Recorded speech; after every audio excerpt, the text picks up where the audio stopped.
Hey guys, and welcome to our review of Boruto, Naruto Next Generations. I'm your host, the Cinder Blaze. With me today we have... Makotoa, what episode are we on today? We are on the latest filler episode. I believe it's like, 33, so we're decently into the series. I think after our first major... I would say that was our first major arc, even though it wasn't that long to begin with. What about the Sarada one? I don't really count that as like a major arc because it wasn't.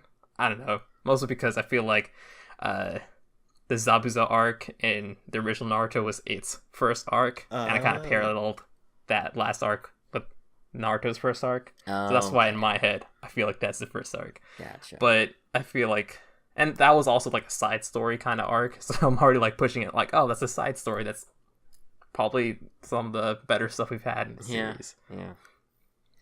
Okay. Continuing on our trend of side stories, this was our glimpse into the life of Inojin.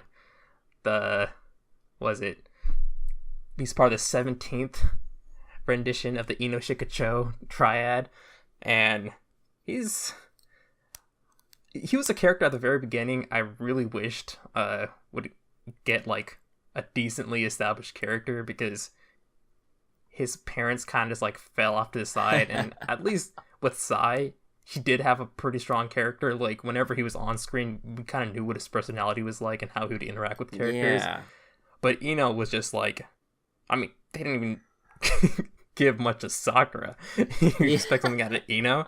Like, forget about it. Okay, well, I mean, like, she got to be part of the Inoshikacho development, because that, from time to time, would actually get attention. You know? Oh yeah, she probably did have more development than Sakura. But as of right now, I don't know. Like, he hasn't really shown much of a distinct personality, right? He almost feels like he's just another Shikamaru, just kind of a clever, just ninja boy character. But I mean, we got to flesh it out a little bit more.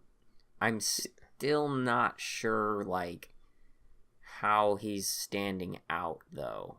What really makes him so different than Shikamaru right now? Or Shikadai, my bad. Yeah, because, like, I feel like a common trend with most of this generation is they're kind of, like, lazy. They're kind of supposed to reflect, like, our generation, how we're, like, the lazy ones, and, like, everyone before us was, like, hardworking and had all the struggles.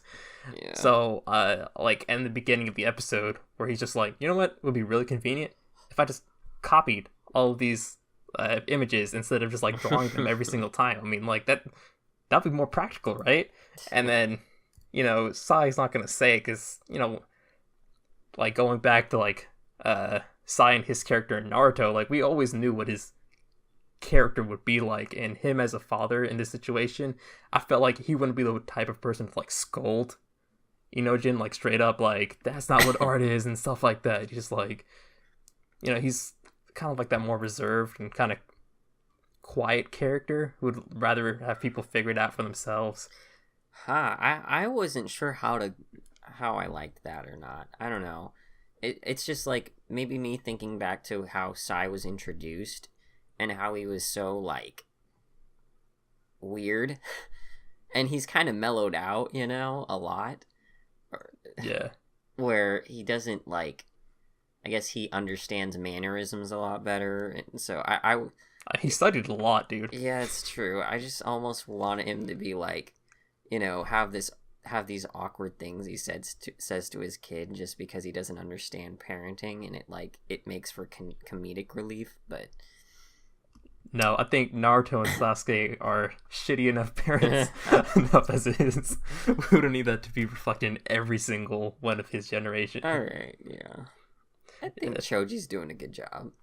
Yeah, and like, what was it? Sai, like, one of his, like, defining characteristics was, like, how he really loved art, and he kind of wanted to share that with his son. Like, you know, Inojin, when we first, like, saw him in action in this series, he was using Sai's jutsu instead of, like, Ino's jutsu. Yeah. So he takes a lot after his father in that regard. So, maybe like Sai kind of cherished that like connection they had, so he really wanted Inojin to really appreciate the art of the Super Ninja Beast scroll technique, as opposed to just like, oh well, if art isn't his thing, he can just do the mind transfer techniques that does. But he like if Inojin's gonna be doing the art style jutsus, he kind of wants him to do it from the heart, and not just because he's like Sai's son, which is one of those generational things that I really enjoyed about this about these characters, like this father-son duo. Like, I mean, like, Boruto's always preaching, I'm not my father. And this like relationship, it's not like the same thing. It's Sai and Inojin both have like their own individual like appreciation for art, and that's something that belongs to them individually but also connects them together. So well, I mean, at the same time, it's like Sai wanted to teach him what true art was. If we're talking, the way you said it made it feel like well, you're like Deidara for a second. That was intentional. They really should take from Deidara, because man, true art could be an explosion, and that's a lot more powerful than. No, anyways, but I was thinking he had to end up learning, that art was supposed to be from your emotion or enjoyable, or it's like an expression, right, rather than just copy paste. And that was the only way he could really master or even continue to use the Super Beast scroll. So like I do believe that there was a specific way that the art was supposed to be seen by both of them, at least in order to get the moral of the story off, and so he could potentially use the craft again.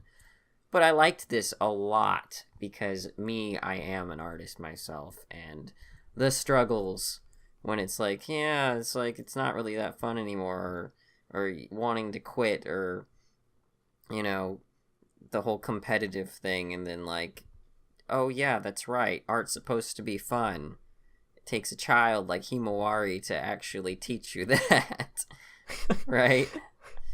Oh yeah, Himawari becoming the sensei. That was great. Even becoming like the guest sensei for their lecture. Yeah, seriously. It's like, Oni-chan, I'm not your sensei. And he's like, yeah. Also, just kind of thinking about it all, why is it that only Boruto has a sibling? Like, are you telling me that every other like pairing only has one kid, and that's gonna be it? Like, I will tell you this. I feel like out of all of that generation, Hinata's the best looking one right now. So it would make perfect sense for them to have two kids. What? What? I feel like they didn't want to add like too many characters, especially because for characters who are like children of previous characters that we knew from Naruto. Yeah. Like, their special abilities and all that stuff would be exactly the same as their siblings, and they just don't want to, like, give us too many at once. I think that it would be okay for there to be, like, a Himawari, where it's, like, a younger sibling, right?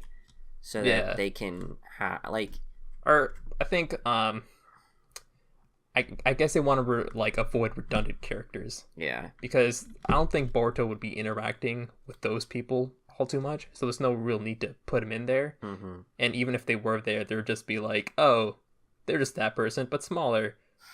Where I mean, there's definitely like for some couples like Sai and Ino, where the both parents have like distinct like jutsu styles, and even with Shikamaru and Tamari. Actually, for like all of the Ino Shikacho, now that I think about it, it might not be so unique to Naruto and Hinata. I don't know. Maybe they wanted to keep a unique perspective on Boruto. Mm-hmm. Like, they might add someone to foil him eventually, most likely in a filler arc, because I feel like that's going to be coming. Maybe not in this block of filler, but definitely in the next one. Because I don't know. I just want more Himawari. She's probably one of my favorite characters right now. She's been your favorite character ever since she was incorporated into them. Like, I just remember that, like, immediately. Especially that part where she, like, totally just destroys Naruto. Yeah, Lolly's OP, dude. It's great. It's still...